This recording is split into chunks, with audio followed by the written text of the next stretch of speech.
मंडळी श्री स्वामी समर्थ. बरं का सर्वांना. कधी कधी काय होतं, एखादं काम रखडलं ना की ते रखडूनच जातं. असंच काहीचं या कामाबद्दल झालं आहे. लेकीला स्विमिंग क्लासला ॲडमिशन घ्यायचं आहे.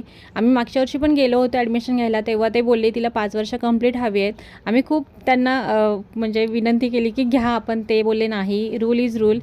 तर मग आम्ही वाट बघितली 5 वर्ष कंप्लीट व्हायची. 5 वर्ष कंप्लीट झाले म्हणून आता परत गेलो. तर कालही काही आमचं काम झालं नाही, कारण त्यांच्याकडे टीचर्सच अवेलेबल नाहीत शिकवायला. तर ते बोलले तुम्ही आता दिवाळीच्या सुट्टीत या. तर लेकीला फार असं वाईट वाटलं, कारण ती खूप दिवसापासून 5 वर्ष कंप्लीट व्हायची वाट बघत होती. पण शेवटी काल काय ते काम झालंच नाही.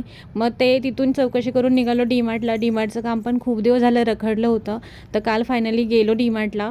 डीमार्टमध्ये सामान घेतलं आणि हे बघा, हे सामान आहे ते घरी आणून असंच ठेवलेलं आहे. त्याला अजून काहीच हात लावला नाही आहे. 2 दिवसाला तब्येत पण ठीक नाही आहे, त्याच्यामुळे काल ना जेवणाचं प्लॅनिंग फक्त पाणीपुरीवर भागवलं. कसा वाटला व्लॉग नक्की सांगा.